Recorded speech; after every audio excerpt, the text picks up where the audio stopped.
Halo teman-teman, jumpa lagi ya di channel aku, channel Rahmat Motovlog.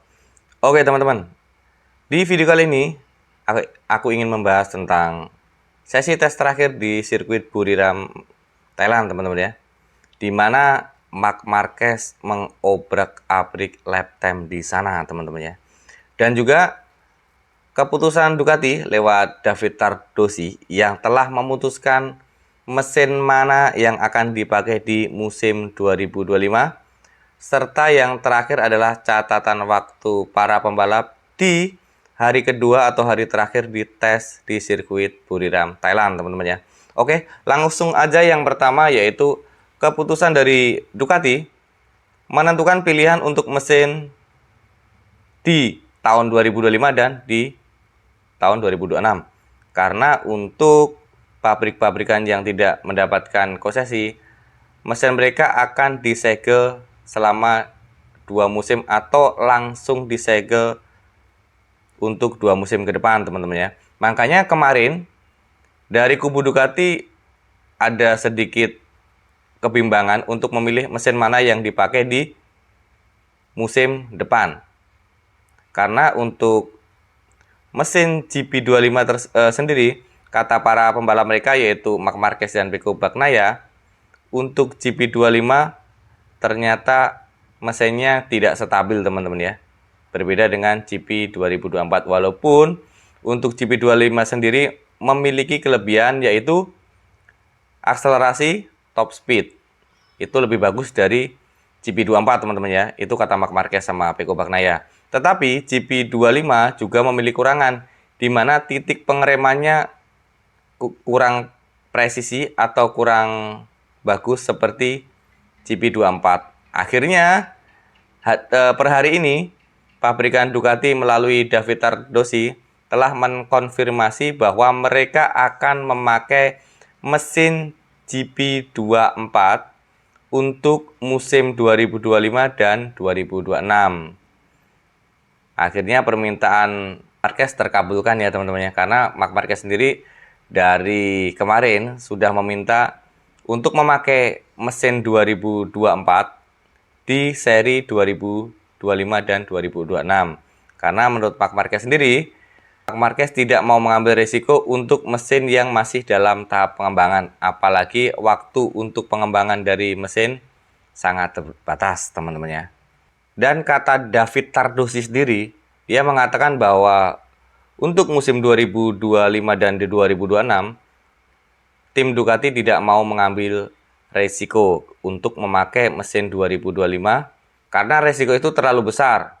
Sedangkan untuk tim Ducati sendiri, mereka tidak mendapatkan jatah atau mendapatkan konsesi di musim ini teman-teman ya. Dan ini kata-kata dari David Tardosi teman-teman ya.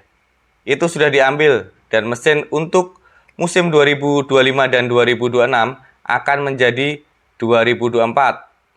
Seperti yang saya katakan, kemarin Gigi Daliknya tidak ingin mengambil resiko apapun. Akan menjadi usaha yang besar bagi para teknisi kami di rumah untuk membangun mesin bagi 3 pembalap.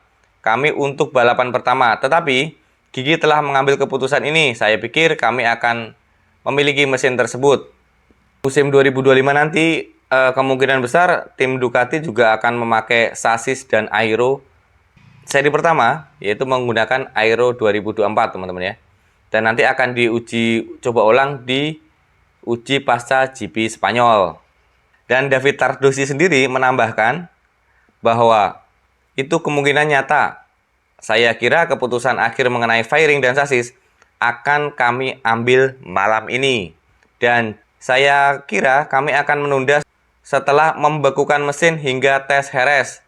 Beberapa item baru lainnya yang kami miliki di sini dan ingin kami uji lagi. Ada beberapa hal yang berkaitan dengan elektronik dan suspensi. Itulah komponen 2025 yang ada di sepeda motor saat ini.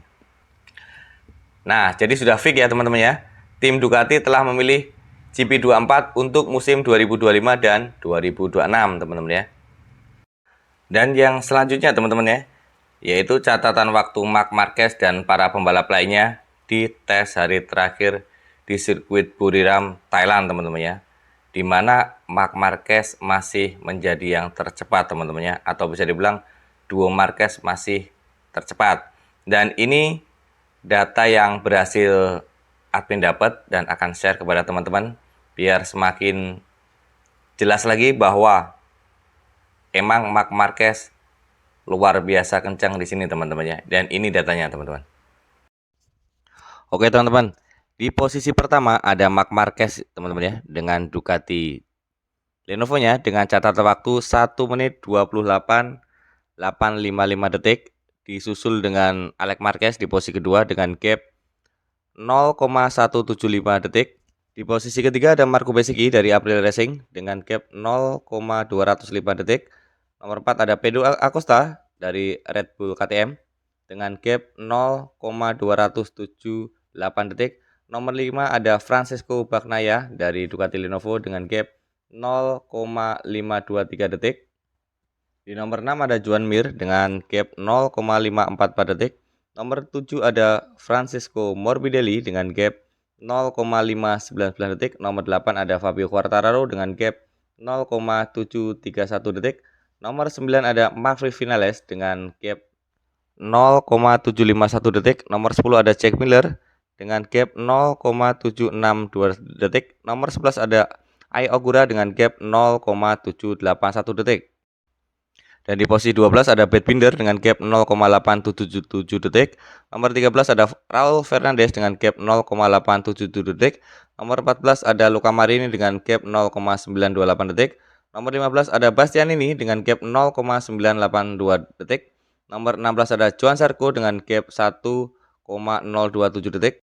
Nomor 17 ada Alex Rins dengan gap 1,207 detik. Nomor 18 ada Fermin Aldeguer dengan gap 1,230 detik. Nomor 19 ada Miguel Oliveira dengan gap 1,234 detik. Nomor 20 ada Somkia Chandra dengan gap 1,610 detik. Di nomor 21 ada Lorenzo Savadori dengan gap 2,352 detik teman-teman ya. Ini simulasi race atau race panjang. Ada beberapa pembalap yang melakukan race panjang teman-teman ya. Dan ini rata-rata catatan waktunya.